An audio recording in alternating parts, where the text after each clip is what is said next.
السلام علیکم ورحمۃ اللہ تعالی وبرکاتہ۔ ناظرین اکرام، آج جو ہم بے چین و بے قرار رہتے ہیں اور یہ جو ہمارا معاشرہ بے چینی اور بے قراری کا شکار بن چکا ہے، جہاں اس کی بہت ساری وجوہات ہے، وہیں ایک وجہ یہ بھی ہے۔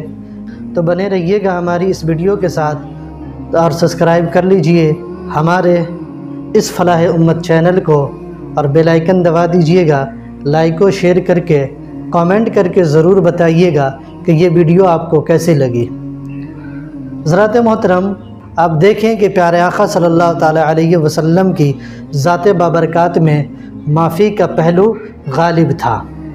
فتح مکہ والے دن پیارے آقا صلی اللہ تعالی علیہ وسلم فاتح کی شان کے ساتھ شہر مکہ میں داخل ہوئے تو وہ کفار مکہ جنہوں نے تلواروں سے آپ صلی اللہ تعالی علیہ وسلم کے گھر کا محاصرہ کیا اور آپ کو ہجرت کرنے پر مجبور کیا اور مدینہ شریف کے سفر کے دوران آپ کا تعاقب کیا، مدینہ شریف میں آپ پر جنگیں مسلط کی اور لمحہ بلمحہ آپ صلی اللہ تعالی علیہ وسلم کو تکلیفیں پہنچاتے رہے۔ آج وہ سارے مجرمین سامنے کھڑے کانپ رہے ہیں کہ آج تو انتقام کا دن ہے، آج ہماری گردنیں اڑا دی جائے گی، آج تو ہمارے ظلم کا ہم سے حساب لیا جائے گا، آج ہمیں سزا دی جائے گی۔ لیکن میرے کریم نبی نے تو کرم کی انتہا کر دی۔ مجرمین یہ سوچ رہا ہے کہ آج ہم سے انتقام لیا جائے گا، آج ہم سے بدلہ لیا جائے گا، لیکن میرے کریم نے ان مجرمینوں پر اپنے کرم کی اس قدر بارش فرمائی کہ بدلہ لینا تو دور کی بات ہے، بلکہ کسی ایک کو بھی سخت الفاظ نہ فرمایا، بلکہ آپ نے عام معافی کا اعلان کیا اور فرمایا لا تثریب علیکم اليوم، جاؤ آج تم پر کوئی گرفت نہیں ہوگی۔ ساتھ ہی فرمایا یغفر اللہ لکم، اللہ تمہیں معاف فرما دے گا۔ یہ کون لوگ تھے؟ یہ وہی لوگ تھے جنہوں نے پیارے آقا صلی اللہ تعالی علیہ وسلم کو ستانے میں کوئی قصر نہ چھوڑی تھی۔ کبھی راہوں میں کانٹے بچھانا، کبھی پتھروں کی بارش کر دینا، طرح طرح سے آپ کو ستایا ان لوگوں نے۔ لیکن جب یہ سب سارے مجرمین آپ کے سامنے آئے تو آپ نے سب کو معاف کر دیا۔ جو آپ کی جان کے دشمن تھے، آپ نے ان جانی دشمنوں کو بھی معاف فرما دیا، آپ نے اسے بھی معاف فرما دیا۔ حضرات محترم، ذرا سوچے تو صحیح کہ ہم کس نبی کی امت ہے۔ ہمارے نبی کا انداز تو یہ تھا کہ جب آپ کا دشمن بھی آپ سے ملتا تو آپ اس سے بڑے پیار اور محبت سے باتیں کیا کرتے تھے۔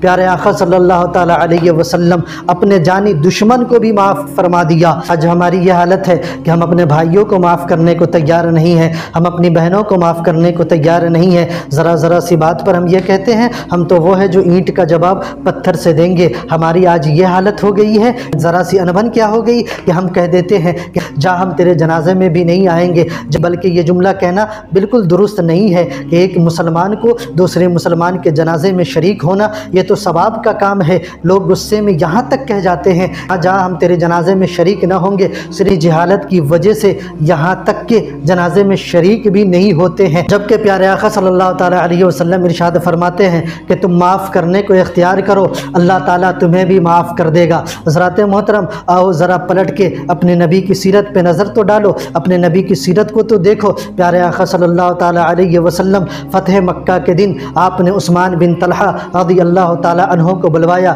عثمان بن طلحہ یہ وہی ہے جن کے پاس بیت اللہ شریف کی چابی، خانہ کعبہ کی چابی رہتی تھی۔ حضرت عثمان بن طلحہ کو آپ نے طلب فرمایا۔ جب عثمان بن طلحہ حاضر خدمت ہوئے، آپ صلی اللہ تعالی علیہ وسلم نے ارشاد فرمایا اے عثمان چابی دو۔ آپ نے چابی لے کر بیت اللہ شریف کے دروازے کو کھولنے کا حکم دیا۔ پھر آپ بیت اللہ شریف کے اندر داخل ہو کر اللہ تعالیٰ کی عبادت کی۔ اس وقت صحابہ کرام رضوان اللہ تعالیٰ علیہم اجمعین آپ کے ساتھ تھے۔ جب آپ بیت اللہ شریف سے باہر تشریف لانے لگے تو صحابہ کرام رضوان اللہ تعالیٰ علیہم اجمعین میں جو نمایاں شخصیتیں تھیں، سیدنا صدیق اکبر رضی اللہ تعالیٰ عنہ، سیدنا عمر فاروق رضی اللہ تعالیٰ عنہ، سیدنا عثمان غنی رضی اللہ تعالیٰ عنہ، سیدنا حضرت مولانا مولا علی رضی اللہ تعالیٰ عنہ، سیدنا حضرت عباس رضی اللہ تعالیٰ عنہ تھے، یہ سب آپ کے قریب تھے۔ ان کے دل میں ایک تمنا تھی کہ جب پیارے آقا صلی اللہ تعالیٰ علیہ وسلم بیت اللہ شریف کا دروازہ بند کر دیں گے تو صاف ظاہر ہے کہ چابی کسی کلمہ گو کو دیں گے،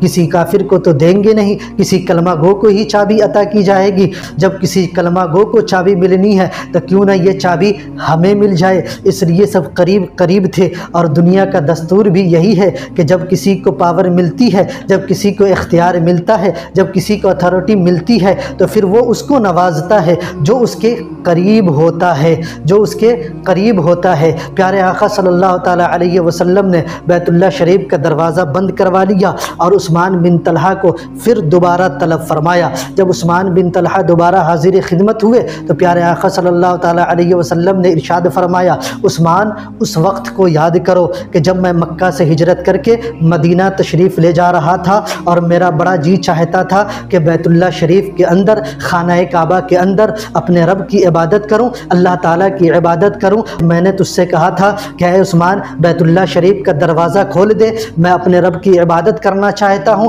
اور تم نے انکار کر دیا تھا۔ میں نے تجھ سے اس وقت کہا تھا کہ ایک ایسا بھی وقت آئے گا کہ یہ چابی میرے ہاتھ میں ہوگی اور پھر میرے اختیار میں ہوگا کہ مجھے کیا کرنا ہے۔ اور دیکھو آج میری بات کو میرے رب نے سچ کر دیا ہے، میرے ہاتھ میں بیت اللہ شریف کی چابی ہے اور تمہارا ہاتھ خالی ہے اے عثمان، مگر میں تیرے ساتھ وہ سلوک نہیں کروں گا جو سلوک تو نے میرے ساتھ کیا تھا، جو سلوک تو نے میرے ساتھ کیا تھا۔ آپ صلی اللہ تعالیٰ علیہ وسلم نے وہ چابی حضرت عثمان کو عطا کی اور ساتھ ہی یہ خوشخبری دی کہ اے عثمان یہ چابی لو اور یہ چابی قیامت تک تیری نسلوں میں چلتی رہے گی۔ پیارے آقا صلی اللہ تعالیٰ علیہ وسلم کے اس حسن اخلاق کو دیکھ کر عثمان بن طلحہ کے آنکھ سے آنسو بھی جاری ہے۔